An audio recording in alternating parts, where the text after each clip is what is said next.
여러분 안녕하십니까. 아침의 매일경제입니다. 저는 이상훈입니다. 참으로 답답한 시절입니다. 코로나 탓에 외식하기도 어렵고요. 어디를 한번 가는 것도 만만치 않습니다. 그런데다가 날씨는 폭염에 갇혀 있습니다. 큰 숨 한번 쉬시고요. 시간을 보내면서 바이러스건 날씨건 이겨내는 수밖에 없어 보입니다. 자, 그럼 먼저 아침 신문 일면 기사부터 전해드리겠습니다. 먼저 매일경제 일면 톱 기사입니다. 집값 들쑤신 재건축 실거주 요건 없었던 일로 됐다. 이렇게 방향을 잡았습니다. 조합원의 경우 2년 거주 의무가 있었는데요. 이것 때문에 전세난이 심화됐다. 이런 지적을 받았습니다. 국회 개정안에서 해당 규제를 삭제했습니다. 아직 절차가 남아 있습니다만 일단 큰 산은 넘었다는 평가입니다. 여당에서도 전세에 대한 부지였다. 이런 의견들이 좀 나왔습니다. 현 정부 들어서 첫 부동산 규제를 철회한 셈이 됐습니다. 이번에는 동아일보 보겠습니다. 백신 모자라 예약이 중단됐다. 물량도 없어 심한 겁니다. 어제 한바탕 요동이 좀 있었습니다. 55, 59 요 해당되시는 분들이 어제 백신 접종 신청을 할 수 있었거든요. 당초 17일까지 예약 계획이었는데 개통된 지 이 예약 사이트가 문을 연 지 15시간 만에 사실상 선착순 마감으로 끝났습니다. 왜냐하면요. 대상자가 350여만 명인데 185만 명분만 예약이 가능했던 겁니다. 물량 확보가 지금은 이만큼만 돼 있었기 때문에. 그런데 이 설명이 없었습니다. 그러니까 많은 분들이 혼란을 좀 겪었습니다. 그리고 옆에 사진도 좀 보겠습니다. 어제가 수도권의 사회적 거리두기 4단계 첫날이죠. 저녁 모습입니다. 한눈에 보시기에도 뭔가 허전해 보입니다. 손님들로 좀 웬만큼 있었는데 없는 거예요. 자리가 비어있죠. 어둠이 내리자 텅 빈 거리 강남식당엔 손님 단 2명만 있더라. 상징적인 모습입니다. 다음은 한겨레 보겠습니다. 기사가 이쪽에 자리 잡고 있는데요. 어젯밤 상황입니다. 지금 아직도 좀 진행 중인 것 같아요. 이 내용이요. 재난지원금 모든 국민에게 지급한다. 여야 대표가 어제 저녁에 만나서 공감대 합의를 했다고도 할 수 있습니다. 송영길, 이준석 대표 얘기입니다. 그런데요. 이 내용이 알려지고 나서 몇 시간 뒤에 국민의힘 내부에서 약간의 반발하는 목소리가 나왔습니다. 그래서 앞으로 이게 진통이 예상된다. 그리고 역시 여당 내에서 대선 주자 일부에서도 반대의 목소리도 나왔습니다. 그러니까 진통이 예상되고 있습니다. 확대 부정적인 정부 설득 역시 관건으로 남아있다. 어제 모습입니다. 마지막으로 조선일보 확인해 보겠습니다. 아래쪽입니다. 내년 최저임금 9,160원 이렇게 결정이 됐는데요. 물론 이게 매끄럽게 합의되지는 않았습니다. 이거 합의를 해야 되는 당사자분들이 퇴장한 상태에서 이루어졌거든요. 올해 8,720원에서 5.1% 오른 수치입니다. 내년 최저임금 내용입니다. 자, 지금까지 일면 기사 짚어봤고요. 오늘은 특별히 현역 국회의원 2분, 여야 국회의원 2분을 좀 자리에 모셨습니다. 오늘 뭐 정치 관련 주제도 많이 있는데요. 집중 토론을 한번 해볼 예정인데 한 분씩 소개해드리겠습니다. 먼저 고용인 더불어민주당 의원 자리하고 계시고요. 네, 안녕하세요. 예, 그리고 그 옆에는 전주의 국민의힘 의원 자리하고 네, 계십니다. 고맙습니다. 자, 오늘 많은 부탁드리겠습니다.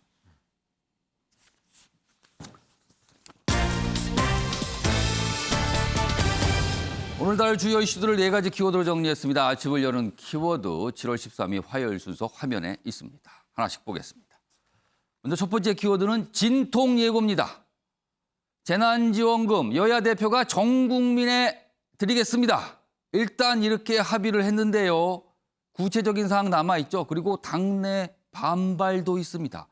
진통이 있을 듯합니다. 첫 번째 키워드고요. 두 번째는요. 돌연 선착순. 어제 모더나 백신 접종 예약 많은 분들이 허탕을 치셨다는 얘기를 하십니다. 갑자기요 선착순이 돼버렸습니다. 원래 이런 예고는 없었거든요. 이 내용도 좀 다뤄볼 예정이고요. 세 번째 키워드는 난 대안이 아니다. 최재형 전 감사원장 어제 기자들의 질문을 받고 여러 가지 얘기를 했는데요. 나는 누구의 대안이 아닙니다. 이렇게 얘기를 합니다. 어떻게 보면 원칙적인 얘기일 수도 있지만 단순히 흘려듣기에는 의미가 있어 보이기도 합니다. 자, 마지막 키워드는 성룡대 주윤발. 이분 영화인가요? 아주 걸출한 배우신데요. 중국 공산당 그리고 홍콩을 바라보는 시각이 확연히 갈리고 있습니다. 이 내용도 다뤄볼 예정입니다. 자, 그럼 첫 번째 이슈 바로 들어가도록 하겠는데요. 어제 밤에 있었던 상황입니다. 지금도 진행형으로 좀 보입니다. 재난지원금 여야 대표가 무언가 합의를 했는데요. 그 이후 상황 전개될 듯합니다. 먼저 첫 번째 기사 확인해 보겠습니다. 여야 대표는 전국민 재난지원금 지급을 합의했다. 그런데요, 그 이후에 야당 원내대표는 거기에 쓸 예산이 아마 없을걸요? 이렇게 얘기를 했다고 합니다. 보겠습니다. 송영길 대표, 이준석 대표 어제 75분 저녁을 겸한 회동을 했습니다. 그리고 회동 후에 뭔가 설명이 나왔는데요. 원래 국민의힘은 이 전 국민 대상으로 재난지원금 지급하는 것에 대해서 선심성 정책이다. 당초 반대 입장이었죠. 그런데 어제 이준석 대표는 소상공인 지원을 확대한다는 조건을 걸고 이를 수용한 겁니다. 전 국민 대상으로 하겠다고. 자, 이게 끝나자 여당 대선 주자 어떤 분은 환영을 하고요. 어떤 분은 좀 반발하기도 합니다. 이런 모양이 있고요. 그리고 또 이준석 대표. 이 내용이 알려진 뒤에 김기현 국민의힘 원내대표를 만납니다. 그럼 설명을 했는데 여러 가지 좀 아직까지 풀리지 않은 문제가 있어요. 소상공인 위한 재원을 확대하면 재난지원금으로 쓸 예산이 없을 것. 왜냐하면 소상공인 지원하고 남은 예산을 가지고 재난지원금을 쓴다. 이런 얘기를 했거든요. 뭔가 좀 복잡하긴 합니다. 자, 그럼요. 어제 어떤 내용들이 알려진 건지 영상으로 확인해 보겠습니다.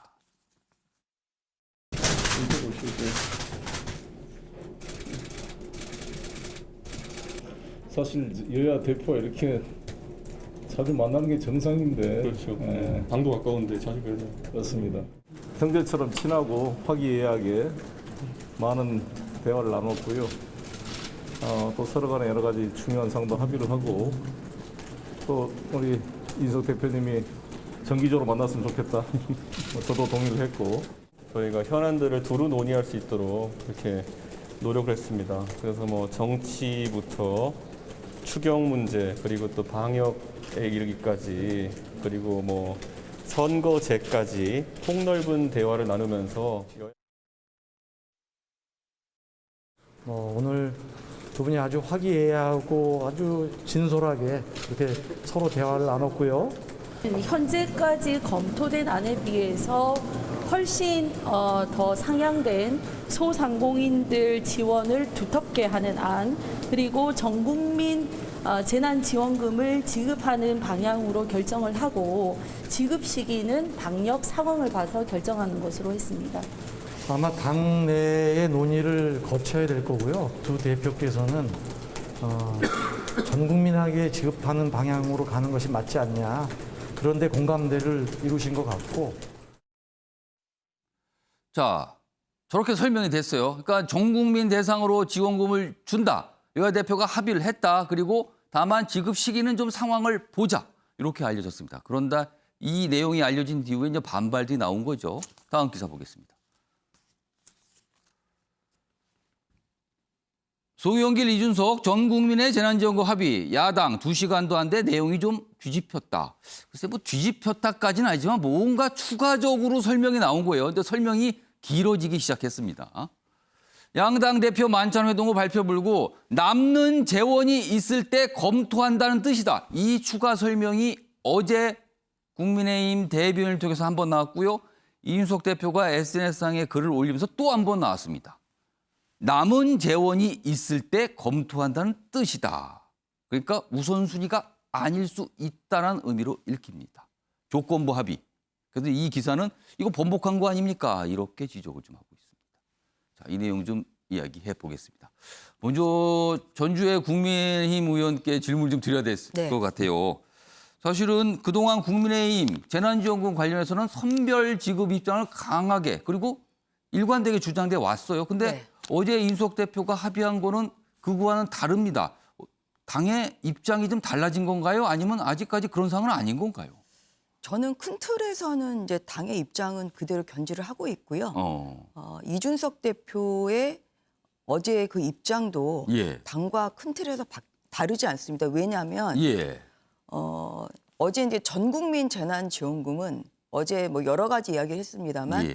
1단계, 2단계, 3단계에서 사실 3단계 이야기가 먼저 언론에서 예. 뭐 전국민 재난지원금을 합의했다. 예. 이제 이렇게 헤드라인이 나오다 보니까 예. 국민들이 보시기에는 좀 혼선이 있으실 것 같습니다. 그런데 예. 앞서 이제 영상에도 나온 바와 같이 첫 번째 얘기했던 거는 현대 그 검토한 안에 비해서 이제 두텁게 소상공인 지원을 한다. 그 이게 부분이 일본이었어요. 먼저 나왔어요. 그 이준석 당 예. 대표의 말도 아. 의중도 소상공인 지원을 두텁게 한다에 오히려 그 방점이 있는 겁니다. 방점은 소상공인 지원을 소상공인 더하자. 지원을 더하자. 예. 왜냐하면 국민의힘은 지금 소상공인 지원을 두텁게 해야 된다. 지금 배정된 것이 한 4조 1천억 정도인데요. 예. 그것보다 훨씬 높여야 된다. 아. 이제 이런 기조를 계속 저희는 이야기를 해왔던 예. 것이고요. 이제 거기에 대해서 국민의힘이 봤을 때는 송영길 대표도 그 부분에 대해서 오히려 동의했다. 아. 4조 1천억 원을 오히려 올리는데 오히려 동의했다. 예. 그래서 이게 이제 1단계라는 거죠. 예. 그리고 이제 그 다음에 이제 뭐 남는 재원이 있으면 예. 이제 그것은 이제 전 국민으로 할 수 있는데 이것은 지급 시기는 예. 이것도 이제 그 지급 시기에 대해서는 당장이 아니라 방역 상황을 봐서 결정하자 사실 이제 그런 거였습니다. 조금 더 이제 부연 설명을 드리면 예. 어제부터 이제 저녁에 그 예. 2인까지만 모이다 보니까 양 당의 이제 수석 대변인들이 식사 자리에 배석한 건 아니고요. 양 그렇습니다. 대표들께서 이제 일대일로 식사를 단독으로 만난 거죠. 하고 그 다음에 예. 그 내용을 그냥 전달을 받아서 하다 보니까 아. 이게 어떻게 좀 뭐 뼈대만 있고 좀 살은 없는 상태에서 이제 이렇게 발표가 됐던 것이고요. 예. 그리고 제가 이제 확인한 바로는 예. 그래서 같은 이제 이준석 대표도 이제 그런 취지로 합의가 됐다고 저희는 그렇게 확인을 했기 때문에 예. 그래서 이제 10시에 나온 음. 황보승이 그 당 대변인의 추가 설명이 이제 그런 있었죠. 추가 설명에 다시 살을 붙인 겁니다. 예. 그 살을 붙인 거는 이제 결국은 뭐 첫 번째는 소상공인 지원 두텁게 한다. 예. 근데 이것이 당연히 우선적으로 그것은 이제 활용이 돼야 된다 이것이고요.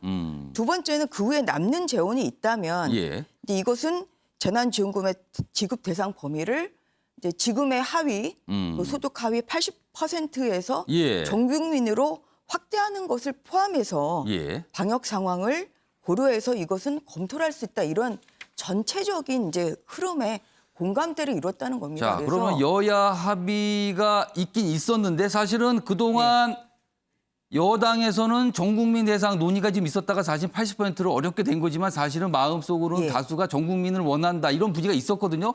그리고 국민의힘 쪽에서는 소상공인을 좀 더 강하게 지원한다 이런 그럼요. 쪽인데 예. 일단 첫 번째 소상공인 강하게 지원하자는 합의가 됐다. 그리고 여당에서 원하는 전 국민 지원 확대 이 부분도 원칙적으로는 한번 검토해보자. 어느 정도 합의됐다. 뭐, 그래서 전 국민 대상으로는 하는 말이 이제 처음 그거는- 합의가 된 거죠. 그거는 이제 검토해 볼 수는 있는 것이다. 아. 그래서 저희는 1번 예. 그 소상공인 지원은 예. 지금의 4조 1천억 원에서는 더 높여야 된다. 예, 예. 이게 지금 7월에서 9월까지의 손실 예. 보상을 6천억 원밖에 지금 예. 배정을 안 하고 있거든요. 그리고 이제 기존의 피해 보상도 지금 뭐 3조 예. 한 3조 한 3천억 원 정도. 예. 근데 이것이 굉장히 작다는 겁니다. 그래서 그 내용을 예, 알겠습니다. 예, 그러니까 국민의힘은 그 소상공인을 두텁게 하는 부분에 어제 합의에 방점을 둔 것이다. 그리고 그 설명이시죠, 지금. 그것은 저희 그 당의 예. 방향과도 일치하는 것입니다. 알겠습니다. 이것은 저희는 지속적으로 이야기를 해왔기 때문에 그런 부분 다시 한번 고영희 말씀드립니다. 의원님 지금 뭐 설명 들으셨고요. 어제 이제 국민의힘 대변인 통해서 황보승희 대변인을 통해서 추가 설명 이 부분입니다. 남는 재원이 있으면 그걸로 전 국민 재난지원을 지급한다. 이 내용에 대해서 여야 대표가 공감대를 이뤘다. 이거잖아요. 그러면은 이거는 만약에 다른 데 추경을 다 쓰면 남는 재원이 없다면 안 한다는 소리잖아요. 이거는 민주당이 어떻게 생각하십니까? 예, 우선 지금 국민들이 코로나 4단계에서 예. 고통을 받고 있는 시점에서 이 여야가 대승적으로 이렇게 합의를 한 모습은 예. 국민들에게 굉장히 보기 좋은 그런 모습을 보여준 것 같고요. 어제 발표한 내용이 추후에 이렇게 기자회견을 통해서 저렇게 나오는 거는 분명한 건 좀 그 국민의힘 내부에 혼란이 있는 건 맞는 것 같습니다. 그러니까 그동안 피해자 중심으로 지원을 하자라는 거에 모든 의견들이 일치가 돼 왔고 예. 그런데 이제 전 국민 재난 지원금을 하기로 했다라고 하는 워딩이 나가는 순간 예. 내부에서 좀 혼란들도 있었고 반발이 좀 나왔어요. 예, 반발도 어제 구체적으로 나왔던 기사들이 분명히 있었고요. 예. 단지 방점을 좀 어디에 찍느냐 예. 이런 부분에서는 지금 뭐 우리 전 의원님 설명이나 추후 설명 과정에서도 나타났듯이 그것은 어느 정도 우리가 좀 공유할 수 있는 부분은 있다고 봅니다. 왜 그러냐면 저희 민주당 같은 경우도 1차는 전국민 재난지원금을 한 바가 있지만 예. 피해자를 중심으로 해야 된다라는 것은 어떻게 보면 이제 기본 원칙이긴 합니다. 그래서 우리가 2차에서 4차까지 피해자 중심의 그 소상공인 위주로 지원을 했던 거고요. 이번에는 피해 지원보다도 원래 80% 100% 논의는 예. 그 경기 진작을 위해서 소비 진작. 네, 소비 진작 이걸 위해서 한다라는 측면. 그다음에 이 K방역을 만들고 여태까지 1년 반에 걸쳐서 고통스럽게 이것을 이겨내온 국민들에게 우리가 좀 위로를 해주자라고 하는 이런 측면들도 있었기 때문에 예. 이전하고 좀 다르게 예. 이제 80% 지원을 얘기했던 거고요. 단지 이 80% 지원이 또 그 내부에서 분별 기준의 혼란 예. 이런 부분도 있으니까 어차피 위로와 소비 진작이면 100% 전체를 하는 게 어떠냐. 이제 이렇게 저희 국회의원들, 민주당 의원들도 거의 논의가 예. 흘러갔던 건 사실입니다. 그러니까 민주당의 큰 기류는 전 국민 대상이었다는 거죠. 흘렀죠. 근데 이제 저희들도 내부에 약간 최근의 변화는 예. 이 4단계로 인해서 이 심각한 상황인데 예. 이 전국민 재난지원금을 빠른 속도로 지원하기에는 상황이 맞지 않다. 소비 진작도 안 맞고 위로할 단계가 아니다. 민주당 지금. 입장에서 조금 부담스러운 상황이 그렇죠. 됐다는 거죠. 예, 그래서 이 피해 지원을 우선적으로 해야 된다. 당장 식당에 뭐 2명만 한다라는 건 뭐 애인 말고는 예. 다 모든 모임을 취소해라. 이렇게 이제 한간에서 그렇죠. 2명밖에 갈 수가 없어요. 예, 그런 저녁에는. 얘기도 있을 정도인데 그러니까 이런 피해자들에게 우리가 지원을 두텁게 해야 된다라고 하는 것에 저희들도 방점이 간 게 사실입니다. 그렇다면 어제 합의 내용 중에 첫 번째 소상공인 두텁게 지원한다. 역시 민주당도 여기에 방점을 둔다는 그렇죠. 말씀이신가요? 저희들도 그런 부분에 중심을 두는 거고요. 예. 이제 그런 측면에서 어제 이제 우리 후보들도 몇 분이 좀 지금의 어떤 흐름하고는 조금 다른 부분이 있다라는 의견들도 있었지만 큰 틀에서는 뭐 정세균 대표님도 동의를 해주셨고 이것들을 받아들이는 이유는 이 문제 때문입니다. 재난지원금을 우리가 전 국민 뭐처럼 여야가 합의했다면 우리가 대승적으로 받되 어차피 시점은 조정해야 된다. 그러니까 지금 당장 하기에는 상황이 여의치 않다. 뭐 예를 그렇기 들어 때문에 뭐 7월, 뭐 8월 초 이런 상황은 절대 아니다. 지금은. 그렇죠. 오히려 이 급한 예. 이 3단계, 4단계가 좀 지나가고 또 추석도 다가오고 그랬을 때 그런 위로와 소비 진작이 가능할 수 있는 시점. 그렇다면 아마 지금 예상해 볼 때는 8월 막 9월까지도 갈 수 있다. 예. 이렇게 볼 수가 있겠고요. 그래서 뭐처럼 이렇게 합의된 내용을 우리 국민들에게 좀 더 안정감을 주기 위해서 우리가 하는 게 좋지. 지금 국힘 내부에서 너무 이거에 대해서 다른 목소리를 내게 되면 국민들이 뭐처럼 좋게 생각했다가도 더 혼란도 야기되고 또 이준석 대표가 지도력을 발휘하는데도 어려움을 가중하지 않을까 이런 우려도 됩니다.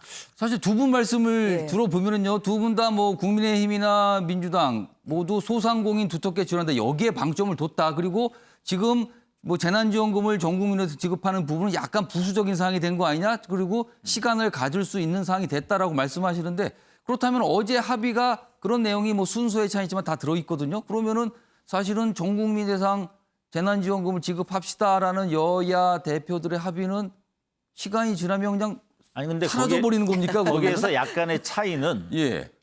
우리 송영길 대표는 분명하게 지금 10조 4천억이라고 하는 예산이 편성이 돼 있단 말이죠. 예. 그래서 이거를 우리가 25만 원을 20%를 더해서 다 주려면 한 2조 정도가 더 들어가거든요. 그러니까 이 부분에 대해서 분명한 의지를 밝힌 겁니다. 일단 밝힌 거고. 드린다. 네, 그렇죠. 그런 거기 것이고 단지 제가 말씀드린 건 시점을 예. 좀 그 원래 취지에 맞게 뒤로 돌릴 수 있다라고 하는 부분에 저는 이제 방점이 박혀 알겠습니다. 있는데 예. 아까 국민의힘 입장을 들어보면 예. 처음에 합의된 내용이 좀 내부에서 여러 가지 자중질환이 진통이 좀 있었어요, 자중질환이 어제. 일어나니까 이거를 좀 수습하는 과정에서 말을 예. 너무 뺐다. 그래서 돈이 남으면 준다. 이건 자칫하면 국민들을 희롱할 수도 있는 거거든요. 알겠습니다. 그래서 이 부분에 대해서는 좀 내부 정리가 필요하다. 사실은요, 그 부분 남으면 재난지원금을 지급한다. 이 부분에 대해서 오늘 사실은요, 지도부 차원에서 추가적인 설명이 좀 있어야 될 것 같고요. 전주혜 네. 의원님께는 이 질문을 드릴게요. 지금 고용인 의원께서 길게 여러 가지 취지 설명이고 이미 재난지원금 부분은 이미 할당이 돼 있다 추경에 이렇게 말씀하셨는데 자, 추가 경정 예산은 금액이 지금 일단 가닥을 잡아 정해진 상태입니다. 근데 그 상황에서 소상공인을 두텁게 지원하려면 다른 항목에서 돈을 빼야 되지 않습니까? 그렇다면은 돈을 빼오면은 재난지원금이 가장 규모가 큰데 거기서 빼올 가능성이 많아요. 그렇다면 재난지원금이 원래 예상대로 그것도 전국민 대상으로 지급이 되겠습니까? 전주혜 의원님? 그래서 이제 이번 주부터 이제 예결위에서 예산 심사를 하고 있는데요. 예. 이제 국민의힘의 입장에서는 아무튼 우선 그 소상공인 지원은 좀 더 두텁게 해야 된다. 예. 그리고 불필요한 뭐 아니면 이제 이번 추경의 그 목적은 결국은 피해자 지원에 방점을 줘야 되기 때문에 이와 맞지 않는 이런 경기 부양책 예. 오히려 이제 이런 예산은 좀 삭감을 해야 된다. 그럼 다른 항목은 삭감하고 그러면 또 여야가 합의를 해야 되는데 아니 그래서 이게 쉽게 되겠나요, 이게 지금? 그 예결위에 사실 예. 이제 의원님들이 들어가서 예산 심사를 주도적으로 하시는 거 아니겠습니까? 아. 이제 어제 국민의힘에 그 예결위 간사이신 이제 김성원 그 간사가 예. 발표하신 바로는 이제 그 국민의힘에서는 한 3조 정도를 오히려 삭감을 해야 된다. 그리고 이제 그 중에서 뭐 신용카드 캐시백 거의 한 1조 1천억 원 정도 예. 배정이 돼 있는데 이제 이런 것은 오히려 이게 경기 뭐 부양책 이런 게 좀 맞지 않는 부분 아니냐 그래서 이제 그런 부분에 대해서 전면 재조정이 지금 좀 검토해야 알겠습니다. 된다 이제 이런 입장이고요. 여기 논의가 이제 추가적인 세부 논의가 남아 있다는 거죠, 그리고 지금. 이제 어제 예. 그 양당 대표들 이제 하신 말씀은 예. 다시 한번 이제 말씀드리지만 이게 뼈대만 이제 발표하다 예. 보니까 저희 당 이제 의원님들도 예. 그냥 속보를 보고 좀 이것은 좀 기존의 당의 입장과 맞지 않다 이제 이렇게 해서 입장을 밝힌 것이지 그 이후에 예. 그 오히려 이제 그러면은 소상공인의 어제 그 보호에 이- 이제 방점을 이준석 찍는다는 대표가 이제 예. 이것이 저희 예. 그 의원들에게도 다 알려졌기 때문에 이제 그래서 좀 그 부분에 대한 그 당내의 그 이해는 다 지금 돼 있는 상태입니다. 전주 예. 잠깐만요. 예. 화면에 준비된 게 있는데 이걸 네. 보고 제가 추가 좀 예. 짧게 좀 드릴게요. 예. 다음 화면 좀 봐주세요. 이게 어제 나온 반응이거든요.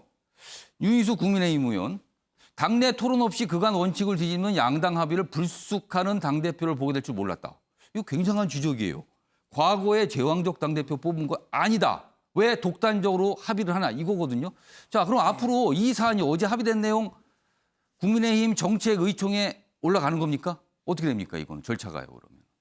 그 필요하면은 그거는 뭐 당내 논의를 당연히 거쳐야 되는 것이죠. 그리고 예. 이 윤희숙 의원의 이제 이 페이스북은 예. 이거는 다시 한번 말씀드리지만 어제 속보가 이렇게 나오지 않았습니까?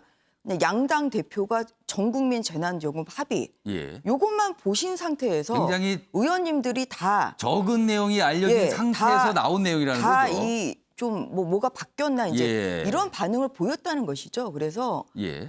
이게 이제 그 어제 그 예. 소상공인 지원 오히려 이제 이것이 더 방점을 저희는 찍은 그런 내용이기 알겠습니다. 때문에 거의 그런 약간의 그런 좀 해프닝이 있었다. 이렇게 좀 오늘도 아마 이해하시면 의원들이 목소리 좀 되겠습니다. 낼 텐데 어떤 모습인지 한번 기다려 보도록 하고요. 네. 다음은 이 사안과 관련해서 정부의 입장이 있거든요. 그 기사 좀 준비했습니다. 중앙일보에 나와 있는 기사인데요. 기재부 정부와 논의 없이 그러니까 어제 내용도 정부를 몰랐다는 거죠. 그런 합의에 대해서 그래서 당혹스럽다. 홍남기 부총리 패싱 논란 또 나올 수도. 자, 고용인 의원님 제가 짧게 좀 질문 드릴게요. 사실은 두텁게 뭔가 하자는 거는 간단하게 말하면 돈이 더 든다는 소리예요. 그러면 사실은 추경이고 뭐고 이걸 늘리는 부분은 정부가 동의를 해줘야 되거든요. 이거 정부가 약간 부정적 입장인데 이거 앞으로 어떻게 됩니까 그러면? 저는 뭐 큰 문제는 없을 거다 이렇게 보고 있습니다. 예. 왜냐하면 저희들이 지금 저희들도 의총을 통해서 예. 80% 지원이냐 100% 지원이냐에 대해서 치열하게 토론이 있었고요. 많은 의견들이 피해자 지원도 중요하긴 하지만 만약에 위로와 소비 진작에 방점이 찍혀 있다면 다 하자라는 쪽으로 의견들이 좀 모아졌었고 정부에서도 지금은 당이 주도해 나가는 이러한 부분들을 존중하고 있기 때문에 저희들의 의견들을 굉장히 예의주시하고 있었습니다. 그리고 지금 전반적인 정책 결정을 지금 총리에게로도 힘을 실어줬다 이런 얘기들도 있고요. 그래서 우리들의 의견들을 존중하는 입장이었는데 거기에다가 모처럼 여야 합의까지 했다면 예. 그 무게를 쉽게 받아들이지는 않을 것이다. 단지 이런 과정이 여야 합의라 하더라도 정치권에서 결정으로 곧바로 되는 것이 아니고 예. 우리 정부의 재정 사정과 함께 논의는 필요하다라고 하는 이제 어필 정도는 하는 건데요. 예. 저희들이 합의가 된다면 그것을 큰 틀에서는 받아들일 것이다. 이렇게 예상을 해볼 수 있겠습니다. 일단 어젯밤에 큰 주제, 큰 이슈가 나왔습니다. 그리고 여러 가지 설명들이 있었고요. 오늘도 아마 추가적인 어떤 설명, 뭐 이런 입장들이 나오지 않을까 싶습니다. 기다려 보겠습니다.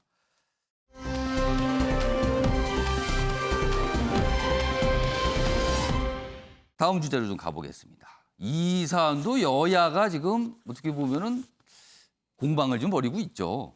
보겠습니다. 역선택 논란 점입 가경이다. 점입 가경이라는 표현이 등장했습니다. 여기 보면은 여기 이제 여야 정치인분들 나와 계시죠? 여기 김재원 최고위원인데요, 국민의힘. 문자가 와서 참여했습니다. 뭐가 문제입니까? 게다가 여당 내에서는 상대를 왕따시키는 악동이다. 악동. 국민의힘 경선을 겨냥한 내부용 혹시 아닐까? 뭐 이런 해석도 있습니다. 해석입니다, 그냥. 기사 하나 더 있습니다. 보시죠. 여당은요, 김재원 경선 참여는 정치 선동이다. 그러다 야당, 아니 추미애 후보 지지가 역선택이라고요? 그럼 추미애 후보는 뭐가 됩니까? 뭐 이런 설명이 있었습니다. 네. 이게 그러니까 김재원 국민의힘 최고위원이 민주당 선거인단에 포함이 됐잖아요. 본인 신청을 하셔갖고 이게 이제 시작이 된 겁니다. 그리고 이준석 대표가 김재원 최고위원을 약간 두둔한 듯한 발언을 했거든요. 그거에 대해서 여당은 또 반발하고 있고요. 이준석 대표는 오히려 아니 민주당의 그 선거인단 그런 시스템 이거 취약 좀 알려준 것뿐인데 왜 그러십니까? 화이트 해커예요. 이렇게 또 반응이 나왔습니다. 자, 그럼요. 관련 영상부터 확인해 보겠습니다. 민주당이 국민선거인단을 과도하게 늘리기 위해 불특정 다수에게 너무 많은 스팸 문자를 살포했다는 것에 있습니다. 민주당 경선 룰의 취약점을 알려준 김재원 최고위원은 누가 봐도 화이트 해커입니다. 제 생각으로는 건전한 상식으로 후보 경선에 참여하기 위해서 선거인단에 신청을 했습니다. 도대체 뭐가 불법이라는 겁니까? 무식하니까 별 소리를 다 하십니다. 차당의 대변인이 나서서 추미애 후보를 지지하라고 선동하는 것은 약체 후보를 찍으라고 선동하는 것이라서 역선택이다 이렇게 이야기하면 그럼 추미애 후보는 뭐가 됩니까? 명백한 경선 개입이며 역선택을 조장하는 것으로 상식 이하의 언행으로 악의적인 정치 선동입니다. 더욱 진일보한 구태 정치로의 회귀입니다. 야, 정말 정치를 이렇게 하는가? 이렇게 정치를 불신의 구렁텅이로 몰아가는가? 상대방을 조롱하기만 하는 정치는 저질의 정치이고 정치 혐오만 부추기는 최악의 정치라는 점 말씀드립니다. 자, 이 사안에 대해서 오늘 나와주신 여야 국회의원 두 분 의견 좀 들어보겠습니다. 오영인 의원님, 일각에서는 이게 처음 보는 현상이고 이게 약간 좀 뭔가 정치가 희화되는 거 아니냐 뭐 이런 지적이 있습니다. 이 사안 어떻게 보고 계십니까? 네, 이게 한마디로 보면 이제 정치적 금도를 넘어선 행위다 이렇게 볼 수가 있겠습니다. 남의 잔치를 축하를 해줄지는 못할망정 이게 완전히 노골적인 회방을 놓는 행위거든요. 그래서 결론적으로는 이거에 대해서 사과하고 민주당 경선에 개입하지 않겠다 이런 선언을 해야 된다 이렇게 맞는데요. 이게 왜 심각하냐면요. 물론 우리 지금 이번에 경선 제도가 국민 경선인 제도이기 때문에 역선택을 근본적으로 저희들이 막을 수는 없습니다. 누구나 참여할 수 있는 희망하는 거죠. 국민들이 다 참여할 수 있기 때문에 그것을 열어놓은 겁니다. 그러면 본인이 뭐 그것을 문자를 받았든 안 받았든 참여하고 싶으면 할 수도 있습니다. 그런데 김재원 우리 전 최고위원이요. 의원께서는 예. 지금 최고위원 아닙니까? 예. 국민의힘의 당 지도부란 말이죠. 그분이 한 행위는 분명히 정치적 의도가 있는 거예요. 뭐라고 하셨냐면 우리 당원들은 이번 민주당 국민선거인단에 신청해서 정권 교체에 힘을 보태달라 이렇게 요청을 하면서 이런 행위를 한 거예요. 그러면 정권 교체에 힘을 보태달라는 게 뭔 소리입니까? 우리 민주당이 역량 있고 국민들이 좋아하는 후보가 돼서 민주당이 승리하는 걸 바라지는 않을 거 아니에요. 자신들이 정권 교체를 하려면. 그러면 가장 자신들의 선거 전략상 본인들에게 유리한 후보에게 표가 몰려서 본선에서 유리하게 만들겠다 이런 의도가 담긴 거예요. 노골적으로 표현한 거죠. 예. 여기에다가 이거는 그러니까 정치적 도의를 넘어서는 이제 행위라고 볼 수가 있는 거고요.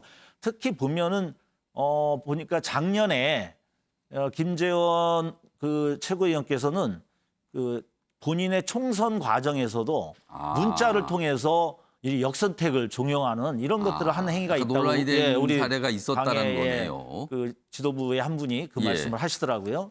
그래서 이게 지금 약간 상습적이다. 그런데 이번에 보여진 모습은 너무 노골적인 정치적 선동이기 때문에 이것은 추미애 후보에게도 모욕적인 겁니다. 아니 그게 기쁘겠습니까? 김재원 최고위원이 얘기하는 이거는 상대적으로 어떤 특정 후보를 하면 자신들에게 유리하겠다라는 것들을 온 국민에게 이렇게 선언한 행위이고 그것을 국민의힘 당원들에게 지지자들에게 그것을 종용한 행위이기 때문에 이것은 굉장히 잘못된 것이고 반드시 사과해야 될 그런 문제라고 보고 있습니다.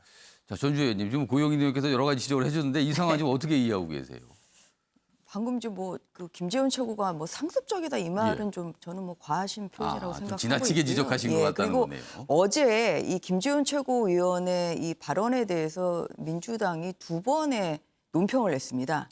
이제 그걸 보면 굉장히 뼈아프구나 국민의 이 상황이 굉장히 아프다. 이런 이제 그 김재원 최고의 이런 발언에 대해서 민주당이 굉장히 좀 뼈아프구나 저는 이제 그렇게 생각을 하고 있습니다. 뭐냐면 이게 허점이 있는 거예요. 이 경선 이제 과정에 대한 당원 당규에 민주당의 제가 당원 당규 이렇게 보니까 그 예비 경선에서는 역선택 방지 조항이 있습니다. 그런데 본선에서는 없는 거예요. 그리고 원하면 누구나 다 선거인단을 참여할 수 있게 이렇게 이제 국민 경선 제도를 이제 만들었단 말입니다. 근데 여기에는 역선택 방지 조항이 없어요. 그리고 또 김재원 최고가 그냥 자발적으로 한 게 아니라 문자가 굉장히 많이 왔다는 거 아니겠습니까? 그 제 주위에서도 이제 우리 당 당원이신데 이렇게 그 데이터베이스 관리를 제대로 안 하다 보니까 후보들이 이거 가입하라고 문자 오시는 분들이 주위에도 많으세요. 그러니까 오히려 이게 민주당이 지금 상대 당을 좀 비난하기 전에 오히려 스스로를 좀 되돌아봐야 된다. 오히려 당원 당규에 이런 역선택 방지 조항이 없는 부분에 대해서는 빠른 시정이 필요한 것이고요. 두 번째는 후보자들이 사실 데이터베이스 관리를 잘해야 됩니다. 김재원 최고도 여러 차례 문자를 받았기 때문에 이렇게 선거인단에 참여를 했다. 그리고 주위에도 많으신 걸 보면 데이터베이스 관리를 못 하시는 거예요. 지금 왜냐하면 민주당에서도 국민선거인단에서 자기를 지지하는 사람이 많이 신청할수록 지금 유리한 구도 아니겠습니까? 이러다 보니까 그냥 기존 그냥 그 후보들이 뭐 네 편 그 어느 뭐 당원 뭐 이런 것과 관계없이 본인의 핸드폰에 있는 걸 다 집단적으로 지금 문자를 보내시는 상황이에요. 그래서 이런 부분에 있어서 오히려 민주당이 일단 자체 점검을 해야 됩니다. 후보에서 데이터베이스 이런 것을 좀 할 필요가 있다. 시간이 저는 굉장히 그렇게 빠르게 흐르고 생각합니다. 있어서요. 제가 30초씩 고영인 의원께서도 반론하실 게 있을 것 같고 또 그거에 대한 전주 의원도 반론하실 게 있어서 30초씩 드리겠습니다. 고영인 의원님.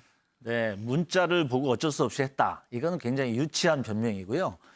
이 경선의 의미가 어떤 취지고 그것이 담겨 있는지는 다 알고 있으면서 이것을 굳이 그런 정치적 발언을 했다라는 것은 분명한 정략적 의도가 있다. 이렇게 볼 수밖에 없습니다.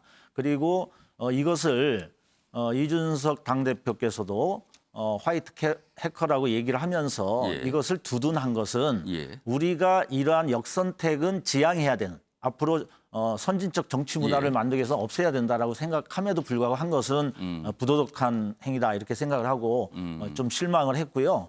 우리가 예비 경선에서도 사실은 역선택 방지 장치는 근본적으로는 못합니다. 어차피 당을 묻는 절차가 있지만 당도 다르게 묻고 들어올 수 있거든요. 그렇기 때문에 우리가 이것은 전체 정치 문화를 바꾸기 위해서 서로 노력해야 될 부분이고 이 부분은 분명히 사과해야 될 지점이다. 이렇게 혹시 생각합니다. 이 국민의힘은 아직 경선룰이 확정이 안 됐지만 그것도 역선택 방지 조항이 없다면 네. 민주당 소속인 분들이 혹시 이런 비슷한 사례가 그렇죠. 또 생길 수도 있을까요? 예, 그동안의 경험으로 보면 근본적인 방지책은 없습니다. 아. 왜냐하면 당을 물어보는데 예, 예. 제가 어느 당을 지지하냐 그러면 국민의힘을 지지한다고 들어가고 해서 예. 반대로 누를 수가 있거든요. 예. 그렇기 때문에 이것은 우리의 문화를 바꾸기 위한 상호 노력이 필요한 거고 예. 최소한 자신들이 개인으로는 그렇게 할 수도 있을지 모를지언정 정치 지도자가 예. 이렇게 노골적인 정략적 의도를 밝히는 행위는 우리가 지양돼야 된다 이렇게 생각합니다. 알겠습니다. 예, 전주혜 의원님.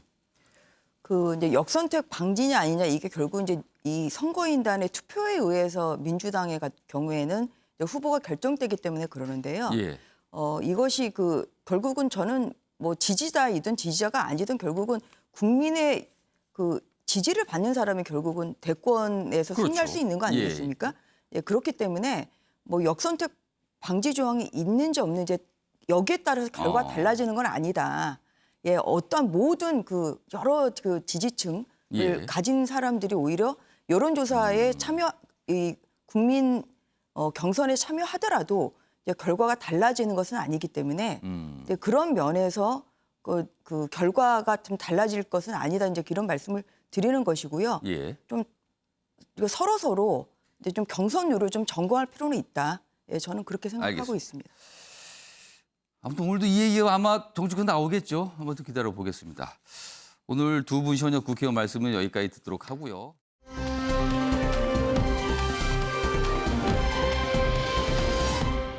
다음 주제는요. 방역 그리고 코로나19 상황과 관련된 내용인데요. 먼저 영상부터 확인해 보겠습니다. 보시죠. 봉쇄 없이 할 수 있는 가장 고강도의 조치로서 방역에 대한 긴장을 최고로 높여 짧고 굵게 상황을 조기에 타개하기 위한 것입니다. 무엇보다 희망을 가지기 시작했다가 다시 막막해진 중소상공인들과 자영업자들을 생각하면 무척 마음이 무겁고 가슴이 아픕니다. 이분들을 위해서라도 짧고 굵게 끝내도록 전력을 다하겠습니다. 거리두기 4단계 조치를 짧고 굵게 끝내고 백신 접종 확대로 연결시키면서 기필코 상황을 반전시킬 수 있을 것입니다. 수리 모델링을 분석해 본 결과 현재의 상황이 지속될 경우 8월 중순에 2,300여 명까지 증가한 후에 감소할 것으로 추계하였습니다. 불편한 점도 많긴 하겠는데 아무래도 많이 나오다 보니까 그냥 빨리 잡는 게 나을 것 같아가지고 그냥 어쩔 수 없죠. 저희 같은 경우에 매출이 아무래도 걱정이 되니까 운영한 입장에서는 좀 빨리 이 시국이 끝나야지 저희도 매출 증가하는 거에서 좀 도움이 되니까 다들 서로 거리두기나 이런 것 좀 열심히 지켜주셨으면 하는 마음밖에 없고요. 많이 아쉽죠. 이번 계기를 통해서 코로나가 많이 없어졌으면 하는데 당분간은 두 명이서밖에 못 만난다는 생각이 많이 아쉬운 것 같아요.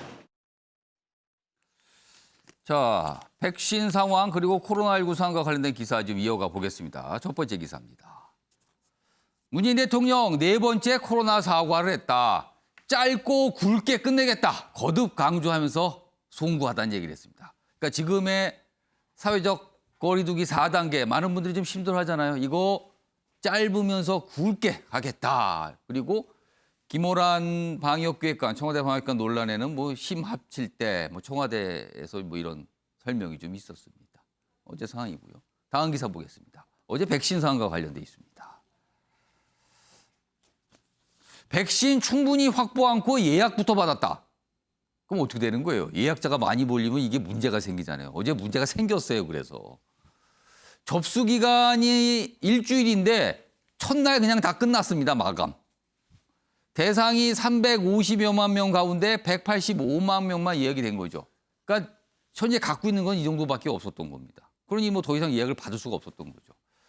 질병청 공급 확정 물량이 소진된 것뿐입니다. 19일 예약 재개합니다. 그때 다시 백신이 또 들어올 예정이고요. 뭐 이런 설명이 있었습니다만 일단 많은 분들이 어제 좀 답답해하고요. 이거 도대체 왜 이럽니까? 막 이런 항의도 하고 그랬습니다. 자, 요 얘기 좀 해보겠습니다. 장우희 변호사. 네. 이거 좀 뭔가 좀 준비가 좀 덜 됐던 것 같은데 이게 선착순 아닌데 갑자기 선착순이 돼버렸어요, 이게. 그렇습니다. 사실 그 어떤 정부의 발표를 믿고 그럼 내가 좀 천천히 내 일정에 따라서 예약을 하겠다라고 했던 분들은 좀 황당한 상황이 돼 버리신 거죠. 예. 지금 뭐 정부에서는 이게 이런 백신 업체와의 뭐 비밀 유지 계약 등등으로 뭐 아주 상세한 정보를 공개하기는 어렵다라는 취지로 해명을 하고 있지만 예. 사실 구체적인 수급 계획은 기본적으로 국민들에게 알리는 게 맞는 것 같습니다. 왜냐하면 굉장히 방역이 엄중한 상황 속에서 이게 사실 어렵지는 않은데 왜냐하면 확보한 물량이 얼마니까 오늘은 이 정도까지 하겠는데 이거는 좀 일단 선착순 하겠습니다. 이렇게 설명하면 됐잖아요. 네, 맞습니다. 이게 그렇게 복잡한 문제도 아니고 이게 사실 비밀 유지 협약의 대상인지도 모르겠고 앞으로 수급의 일정은 어떻게 되고 이런 절차에 따라서 맞으시면 된다라고 말하는 것이 예의이지 예. 이것을 뭔가 감추는 듯한 인상을 주는 것은 절대로 그냥 하염없이 클릭하신 분이 많다고 합니다, 지금. 그렇죠. 얼마나 또 시간을 버리면서 많이 신경을 쓰셨겠습니까? 이 부분에 대해서는 정말 책임 있는 모습 보여줘야 된다고 생각합니다. 지금 일단 어제 문제고요. 다음 준비한 내용이 몇 가지 있는데 요거는 오창석 평론가, 장혜찬 평론가 일단 요 두 분 의견을 좀 들어볼게요. 뭐냐면 정부가 내놓은 지침 중에요. 도대체 이건 어떻게 하라는 겁니까? 이런 것들이 있어요, 지금 요즘에. 쉽지 않은 판단. 보겠습니다. 먼저 첫 번째는 이렇습니다. 퇴근길엔 동료와 택시 3명이 타면 가능한가요? 아리송한 방역 수칙이다. 이거 택시 타는 문제가 일단 발생을 했는데 여기 설명이 좀 돼 있습니다. 오후 6시 이후에 직장 동료 3명이 같이 택시를 타는 것도 사적 모임에 해당하니까 안 된답니다. 퇴근길에 직장인 3명이 택시를 같이 탔어요. 그리고 우리 저녁 먹으러 가야죠 라고 가면 안 되는 겁니다. 안 된답니다. 근데 아예 그냥 집에로 각자 갑니다라고 같이 타고 각자 따로따로 내리는 건 또 된답니다. 어떻게 된 거죠, 이게? 그리고요. 이런 목소리를 내시는 분들이 있어요. 아니, 택시를 3명이 타서 사적 모임 가는 건 안 되는데 그러면은 버스 타고 지하철 왕창 타고 사적 모임 가는 건 됩니다? 이건 된다 그래요. 그러면 뭐가 다른 겁니까? 라고 좀 설명을 하는 겁니다. 이게 첫 번째 상황이고요. 다음 보겠습니다. 헬스장 러닝머신 속도, 음악 속도 이거 단속을 어떻게 하지요? 여기 보시면 이렇게 돼 있습니다. 지금 헬스장의 경우 음악이 나오잖아요. 근데 그 음악 속도가 너무 빠르면 뭐 비말이 나오는 거와 영향이 있다는 판단을 한 것 같아요. 음악 속도를 100에서 120 BPM으로 유지해야 된답니다. 이걸 넘어가는 음악을 틀면 안 된대요. 근데 현실적으로 현장에서 이게 넘는지 안 넘는지 이거 알기 쉽지 않습니다. 그래서 뭐 특정 누구의 가수곡은 되고 누구는 안 되고 이런 얘기까지 나오는 겁니다. 이거는 어떻게 하라는 거죠? 이 얘기입니다, 지금. 다음 또 하나 보겠습니다. 다음 화면 보겠습니다. 지금 결혼식장 같은 경우 지금 44명까지 제한되죠, 숫자가. 그리고 친족만 가능해요, 여기 참석이. 그런데 콘서트장은 지금 5천 명까지 올 수 있답니다. 이건 어떻게 되냐는 거죠, 그러면은. 자, 요거 장혜찬 평론가, 오창석 평론가. 어떻게 보셨습니까, 이 상황? 아까 청와대에서 김호란 방역기획관 경질론에 대해 지금 힘을 합쳐야 될 때라고 일축을 했는데 이런 식의 지침을 청와대 방역기획관이 관여해서 내렸을 거 아닙니까? 그러니까 이런 말도 안 되는 지침을 내리는 방역기획관이 있는 한 국민들이 힘을 합칠래야 합칠 수가 없습니다. 지금 인터넷상에 어떤 게시물들이 유행이냐면 헬스장에서 방역지침 안 걸리는 음악 추천곡 리스트가 뜨고 있습니다. 아까 말한 요 음악 속도에 맞춰진 음악들. 네, 그리고 대표적으로 현재 빌보드 1위 하고 있는 방탄소년단의 버터라는 노래는 틀 수 있습니다. 그거 가능합니까? 네, 근데 싸이의 강남 스타일은 못 틉니다. 그게 좀 더 좀 빠르군요. 싸이 노래가. 차별하는 겁니까? 우리가 지금 이런 걸 뉴스로 다루고 이야기를 해야 되나요? 좀 헬스장에 근무하시는 분들은 어떤 노래는 틀어도 되고 어떤 노래는 틀면 안 되는지 새로 공부해야 된다고 합니다. 그걸 지금 찾아보시겠네요. 이게 말이 되는 일인가요? 아까 택시 이야기도 나왔지만 샤워장 같은 경우도 실내 체육시설에서는 전면 금지되어 있습니다. 예. 실내 골프 연습장이나 스크린 골프장에서는 샤워하는 게 안 됩니다. 예. 실외 골프장에서는 샤워가 또 됩니다. 그건 된다. 여기에 대해서 형평성 지적이 나오니까 미처 그 부분 생각 못했다. 근데 샤워장은 다 실내 아닙니까 원래? 그런데 이렇게 차별성을 두고 있다는 거죠. 그리고 지금 이야기 나오는 결혼식장. 갑자기 친족 외에 49명 그리고 일가 친척 아니면 이제 참석이 지금 어려워지면서 이 2주 사이에 결혼식 잡아놨던 예비 신랑 예비 신부들 날벼락을 맞은 셈이 됐죠. 그러네요. 그런데 8촌 이내면 아주 가까운 직계 친족인데 사회랑 주례는 어떡하나요라고 또 질문이 나올 수 있잖아요. 그리고 통상 친구들이 오잖아요. 네. 여기에 대해서 사회자나 주례자는 또 친족이 아니라도 참석은 가능한데 친족이 아니니까 밥은 못 먹는답니다. 제가 이제 평소에 이 결혼식 사회 부탁을 참 많이 받게 되는데 예. 제가 친족 아니라도 사회는 보러 갈 수 있습니다. 밥은 못 드시네. 밥은 못 먹어요. 이렇게 고맙게 주례해 주시고 사회해 주신 분들. 그러니까 그 밥 먹고 안 먹고가 중요한 게 아니라 주먹구구식 지침이라는 거죠. 헬스장 음악 속도나 이 사회자 주례자 밥 못 먹게 하는 게 무슨 중차대한 일입니까? 이 와중에 뭐가 지침들이 이제 복잡해졌어요. 그래서 이 와중에 7월에 백신 접종률은 뚝 떨어졌어요. 왜냐? 수급된 백신이 없기 때문이죠. 대통령이 모더나 CEO와 화상 통화하면서 자랑했던 2천만 명분 중에 지금 예. 몇 프로나 들어오고 있나요?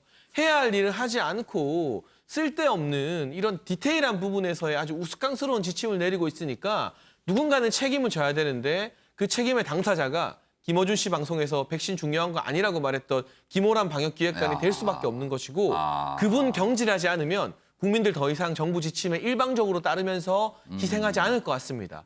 그래서 국민들의 헌신을 위해서라도 책임질 사람 나와서 책임지라는 요구를 할 수밖에 없습니다.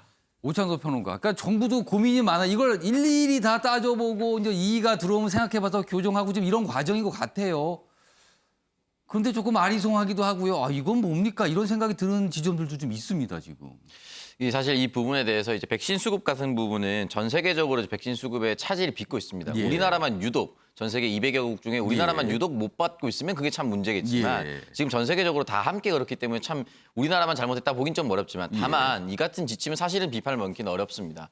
왜냐하면 1단계, 2단계, 3단계라는 단계 지침 자체를 처음부터 세팅한 상황이 아니거든요. 그러니까 이게 4단계부터 4단계까지 올라갈 수 있다는 것을 충분히 예상을 했었던 것이고 그리고 이 1000명이 등장했을 때도 700명 후에 바로 1200명으로 올라갔지만 그 이전부터 1, 2주 전부터 전조가 보였고 전문가들은 경고가 있었어요, 계속. 곧 나올 수 있다라고 예. 얘기를 했단 말이죠. 그러면 그때부터 충분히 한 적어도 한 1주 정도, 그러면 길게는 한 2주 정도는 시그널이 있었고 여기에서 준비할 시간이 있었습니다. 그럼에도 불구하고 여기에 대해서 특히나 택시 같은 것들 3인 이상 못 탄다. 퇴근할 때는 왜 타냐. 그러면 택시를 왜 3명이서 타느냐. 대중교통이나 지하철이나 버스는 인원이 더 많이 밀집될 가능성이 높으니까 더 적은 수로 이동하자라고 해서 사실은 방향이 같은 직장인들을 합성하는 경우가 많아졌어요, 실제로. 예. 그렇기 때문에 사실은 10시 전후, 지금 이제 6시죠? 6시 전후에 택시 콜이 굉장히 많아졌습니다, 실제로. 나가보면 국민들이 바로바로 느낄 수가 있거든요. 예. 근데 이 간단한 문제도 생각하지 못했다는 부분은 분명히 비판을 받아야 됩니다. 그러니까 왜냐하면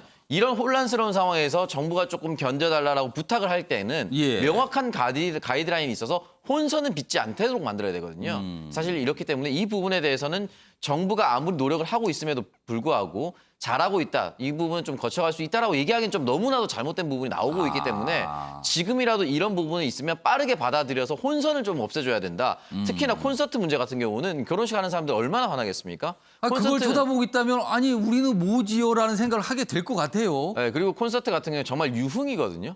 놀러 가는 거잖아요. 놀러 가는 거고 결혼식 같은 경우 인생에 딱 한 번밖에 없는 경사입니다. 그러니까 이 부분에 있어서 사실은 그냥 축하를 받는 것도 있지만 우리 그런 얘기도 많이 하잖아요. 부모님 정년퇴직 전에 해야 된다. 그러니까 이게 사실 여러 가지 것들이 그렇죠. 결부되어 있는 문제예요. 작용하는 변수들이 많아요. 결혼은 이제 두 사람이 사랑해서 하는 거지만 가족 간의 예. 결합이고 가족 간의 이익이라든지 가족 간의 생각이 여러 가지가 개입되는 겁니다. 예. 그런데 이렇게 유흥은 다 풀어주고 흔히 말하는 콘서트 유흥은 풀어주고 결혼식은 옥죄는데 옥죄는 부분이 좀 납득지 못한다. 이런 것들 자체가 사실은 저는 이해할 수가 없다. 그래서 이 부분에 대해서는 분명히 제 김호란 방역기획관을 포함해서 이 방역 지침을 내렸던 사람들이 다시 한 번 더 반성을 하고 다시 잡아야 되고 다만 전쟁 중에 장소를 다시 바꿔서는 안 된다. 왜냐하면 기획관 뽑으려면 또 어떤 사람을 현장 일선에서 뽑아야 됩니다. 그렇겠죠. 현장 일선에 한 사람 또 차출하는 거거든요. 그렇기 때문에 이런 부분에 좀 경계해야 되기 때문에 비판을 맞고 지금은 이제 가는 것이 맞다고 저는 생각합니다. 두 장혜찬 평론가, 오창석 평론가 두 분 지적을 해주셨는데 저 결론 부분에서 이제 청와대 방역기획관의 거친 문제에 대해서는 약간 의견을 달리하셨어요. 천하람 변호사는 다음 내용을 좀 보고 제가 질문 드릴게요. 다음 보겠습니다. 이 문제 제기도 그동안 좀 있었어요. 중국과 관련된 건데요. 자, 사실은 뭐 원희룡 제2주사가 어제 이런 주장을 하셨는데 그전에도 조금씩 나왔어요. 지금 우리나라에서 중국을 들어갈 때, 중국에서 우리나라 들어올 때 다르다는 거죠. 방역과 관련해서. 한국은 세계 최초로 중국 백신 접종 입국자를 격리 면제한 나라다. 그러니까 중국에서 우리나라 들어올 때 접종을 백신 맞으셨으면은 격리가 안 와도 돼요. 격리 없어요. 근데 우리는 접종을 하건 말건 가면 중국에 3주 동안 격리됩니다. 이거 호소하신 분들은 많아요. 3주. 굉장히 길죠. 2주도 아니고 3주입니다. 이런 가운데 사실 중국산 백신에 대한 여러 가지 얘기가 있거든요. 이게 효과가 너무 떨어진다. 지금 동남아시아 같은 경우는 주로 중국산 백신 접종이 많았는데 문제가 발생했다. 뭐 이런 거잖아요. 이거를 어떻게 할 거냐는 거죠. 다음 보겠습니다. 이런 얘기도 나왔습니다. 북한도 중국 백신 믿지 않는다고 한다. 한중 관계는 상호 존중해야 되는데 지금 이게 상호 존중, 그다음에 이게 뭐 등가주의 약간 이런 거 얘기하잖아요. 외교에서는. 근데 방역 관련해서는 우리가 일방적으로 중국 쪽에 뭔가 기울어져 있는 거 아니냐 이런 지적을 했습니다. 천하람 변호사는 어떻게 보십니까? 네, 저도 제가 백신 전문가가 아니기 때문에 중국산 백신 시노백이라고 하죠. 시노백과 우리나라에서 접종하고 있는 백신 중에 뭐가 낫다, 더 좋다라고 단정하지는 않겠습니다. 그러나 우리가 일반적으로 생각할 때 아무래도 우리나라에서 국제사회에서 조금 더 많이 널리 어떻게 보면 맞고 있는 백신들을 우리가 맞고 있는 부분은 지금 다양하게 확보하고 있어요, 지금. 네, 맞습니다. 그 부분은 확실한 것 같습니다. 그런 상황에서 우리가 맞고 있는 백신이 최소한 중국산 백신보다 나쁘지 않다라고 할 것인데 최소한으로 낮게 보더라도. 네, 맞습니다. 그렇다라고 한다면 우리가 중국에 입국할 때 우리나라에서 백신을 맞은 분이 자가격리를 면제받지 못한다라는 건 굉장히 이상한 일입니다. 또 우리가 이 단순히 코로나 상황뿐만 아니라 모든 국가 대 국가의 외교 관계, 통상 문제, 또 이런 항공 안전과 관련한 부분들은 모두 다 상호주의를 철저한 원칙으로 하고 있거든요. 만약에 그렇다라고 한다면은 우리도 중국인에 대해서 백신을 맞았더라도 자가격리를 면제하지 않겠다라고 대등한 입장을 취해야 맞는 것이지 여기에 대해서 아무런 문제 제기 없이 중국인은 백신 맞았으면 우리나라에 자유롭게 들어올 수 있고 정작 우리는 지금 상황에서 중국에 가는 한국분들 대부분 어떤 비즈니스적인 필요가 그렇습니다. 있어서 가는 것 아니겠습니까? 이런 분들이 가서 3주를 허비하게 하는 것은 제 생각에 이건 외교적으로도 큰 문제다. 그렇게 봐야 될 것 같습니다. 3주나 돼요. 2주도 아니고. 그래서 중국 입국을 포기하신 분이 많아요. 이건 어떻게 할 방법이 없다, 이거는. 그리고 너무나 답답한 상황을 오랫동안, 그리고 중국 같은 경우는 주로 호텔에 머문다 그래요. 그럼 호텔이라는 거 아시잖아요. 방 하나에 그냥 침대 있는 거잖아요. 거기에 3주를 머물라는 겁니다. 이건 어떻게 좀 안 됩니까? 가장 좋은 방법은 우리는 중국 쪽에 이제 풀었으니까 중국 보고 좀 풀으라고 하면 되는데 이게 잘 안 되나 봅니다, 지금. 상황이 이렇습니다.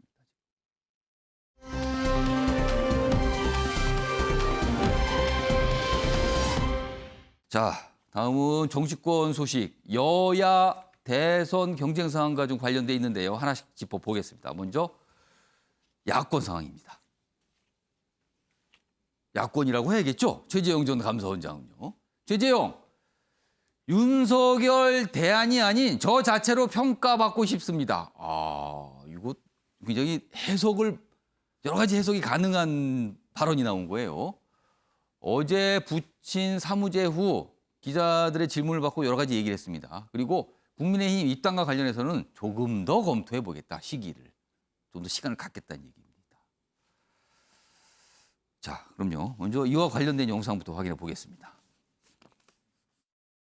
정치 참여부를 놓고 많은 숙고를 했고 막 그 정치 참여를 결심할 순간에 아버님 또 상을 당해서 미처 경황이 없어서 아직 정비된 그러한 조직을 구성하지 못했습니다.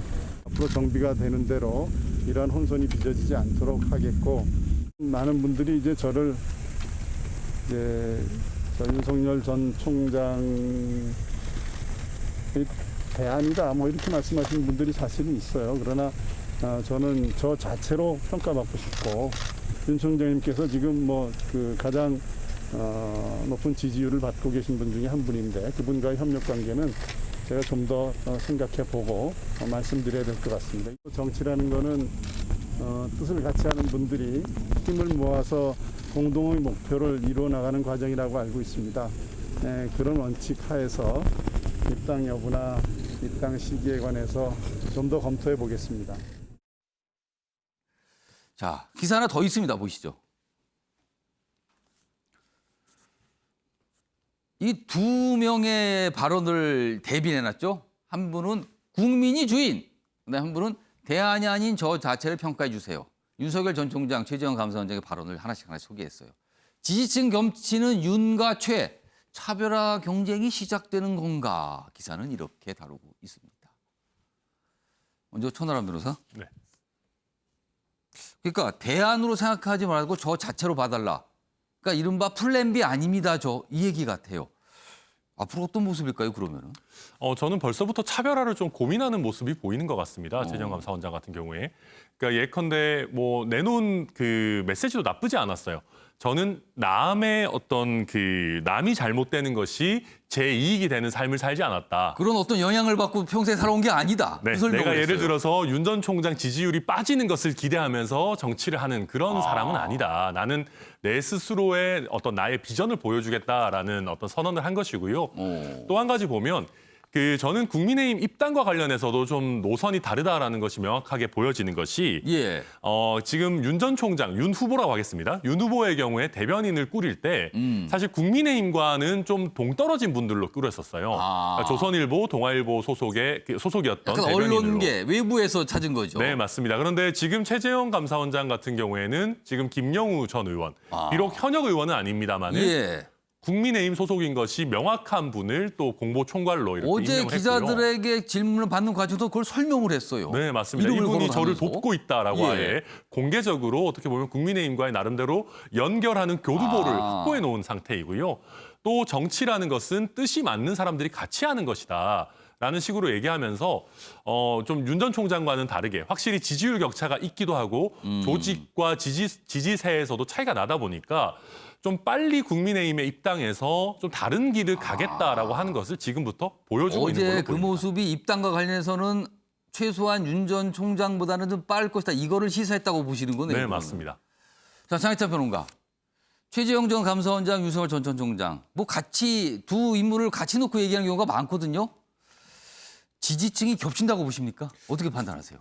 글쎄요. 지금 현재 상황에서는 일단 여론조사로 드러나는 지지율 차이가 있기 때문에 그 차이가 좀 나죠. 어느 정도 이제 비슷할 때 지지층 분석을 우리가 정밀하게 할 수 있는데 현재로서는 최재형 전 원장이 일부 보수층의 지지를 받고 있지만 아직까지 국민적 인지도의 측면 그리고 보수층 외 국민의힘 지지층 외에 또 중도층이나 무당층의 지지를 어떻게 받을 것인가가 최 전 원장에게 남은 숙제인 것 같습니다. 그만큼 출마 선언문을 발표하는 자리가 별도로 있지 않겠습니까?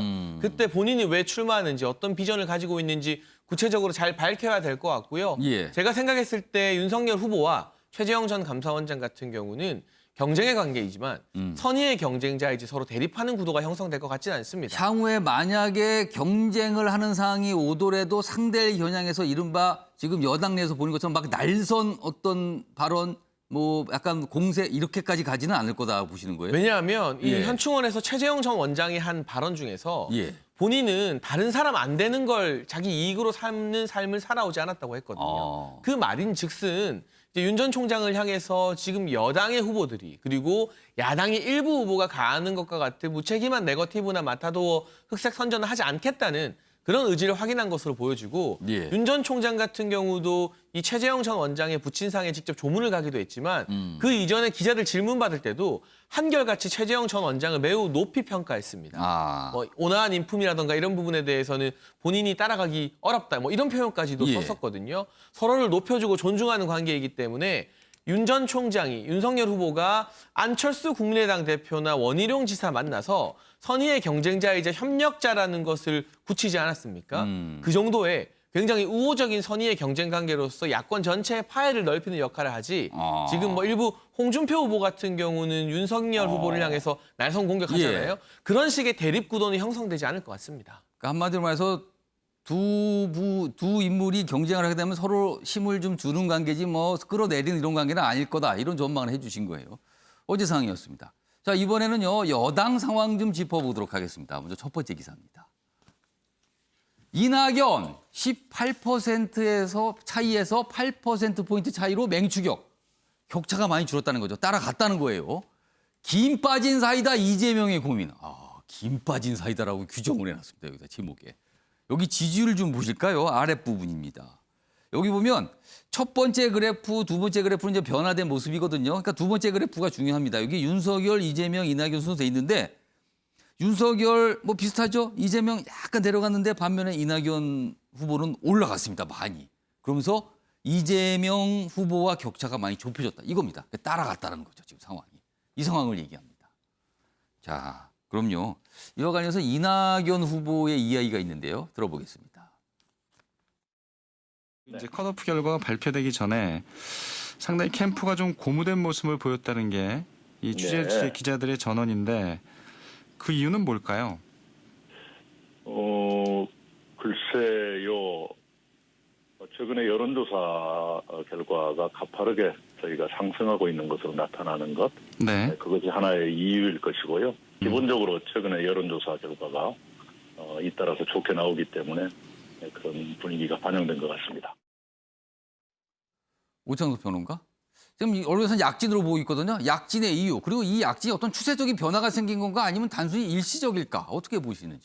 항상 그 이재명 지사와 이낙연 의원의 차이가 굉장히 큰데 치세와 난세로 구분했을 때 난세는 이재명 지사, 치세는 이제 이낙연 의원. 그러니까 지금 민주당 예비 경선이 난타전이라고 보기는 어렵고요.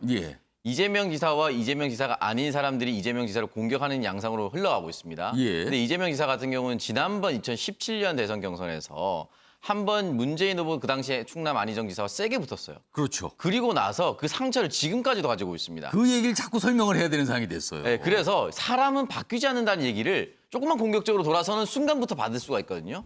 그렇기 때문에 지금 이재명 지사 스스로가 얘기했었던 손발이 묶이고 나서 권투를 할 수밖에 없는 그런 상황. 왜냐면 조금만 잘못 공격하면 친문 본진 또는 민주당 본진을 또 건드릴 수 있다라는 우려가 있기 때문에 본인 스스로 조심할 필요가 있다고 생각하고 이렇게 흥행이 안 되는 치세가 되다 보니까 결과적으로는 이낙연 의원이 또 올라갈 수밖에 없는 저는 반사 효과라 봅니다. 예를 들어서 이낙연 의원 스스로 올라갔다라고 하면은 이낙연표 공약, 이낙연이 꿈꾸는 슬로건, 이낙연이 꿈꾸는 세상이 국민들에게 큰 영향을 미쳤어야 되거든요. 근데 지금 그런 고무적인 방향이 나온 게 없어요.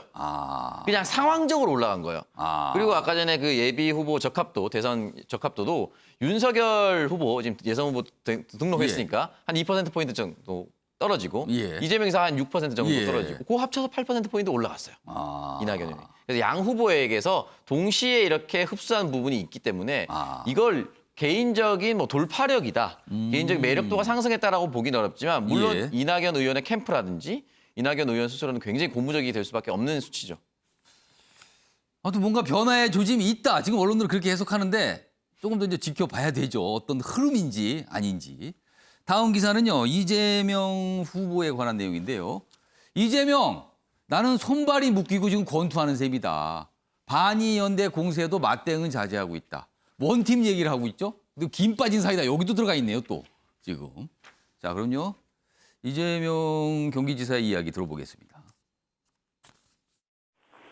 저는 본선을 결정해야 될 입장인데 다른 후보들 입장은 좀 다를 수 있지 않습니까? 네네. 그러니까 오로지 경선이 중요한 그런 경우인데 저로서는 어쨌든 원팀을 살려서 손실을 최소화하고 본선에서 그 소위 우리의 역량이 최대 발휘할 수 있도록 만들어야 되기 때문에 이제 저는 심하게 공격하면 안 되거든요. 손발 묶인 권투를 하고 있는 거죠. 김부산 씨가 연일 계속 목소리 높이는 건 어떻게 받아들이세요? 장유희 변호사. 본인은 본선 위주로 생각하고 있는데 뭐 예선에서 이렇게 할 수 없다. 이게 또 듣기에 따라서는 다른 후보들이 좀 뭐라 그럴 수도 있을 것 같아요, 이게. 그렇죠. 약간 오만해 보인다라고 평가할 수 있는 부분이죠. 나는 본선을 생각하는 사람이고 나머지 주자들은 좀 그렇지 않다라는 예선은 내가 걸. 관리하면서 조용조용 가고 싶은데 뭐 이런 뜻으로 그렇습니다. 들리기도 원팀을 하고요. 강조하는 것도 이제 그런 맥락인데 사실상 지금 이낙연 후보가 치고 올라오는 게 대세론에 지장을 줄 것인지 그 부분은 좀 살펴는 봐야 되지만 아마 긴장은 해야 될 것 같습니다. 지금 이런 지표가 나오는 게 컷오프까지 오면서 이 토론 과정에서 바지 발언, 실언이었습니다. 미 점령군 발언 굉장한 좀 논란을 야기했습니다. 또 기본소득, 기본주택 이 부분에 대해서는 과연 이 뒷받침하는 컨텐츠가 있냐라는 예. 좀 물음표가 달리게 했던 부분이 분명히 있어서 예. 이 부분을 앞으로 본인이 넘어야 되고 사실 지금 구도 속에서 이재명의 적은 이낙연이 아니라 이재명의 적은 이재명입니다. 그렇기 때문에 본인이 스스로의 어떤 흠결을 극복하고 나아가야 될 거라고 생각합니다. 좀 더 자세하고 상세한 설명이 필요하다 이런 얘기를 좀 들리기도 합니다. 다음 마지막 기사가 될 것 같은데요. 다음 보겠습니다. 유명한 배우가 등장하죠. 홍콩 배우죠. 홍콩 스타 청룡, 성룡입니다. 우린. 중국 공산당은 위대하다. 당원되고 싶어요. 이렇게 얘기했답니다. 무슨 소리죠? 반면에 그동안 여기 주윤발, 저울음파입니다. 홍콩 사태에 대해서 중국 당국을 굉장히 거세게 비판하고 홍콩을 두둔한 발언했죠. 두 배우의 지금 다른 길을 보고 계십니다. 중국 관영 매체는 물론 성룡에 대해서 되게 극찬을 하고 있는 상황이죠. 지금 이런 모습이 중국에서 연예인과 관련해서 나타나고 있습니다. 아침의 매일경제 오늘 여기서 마무리하겠습니다. 시청해 주신 여러분 고맙습니다.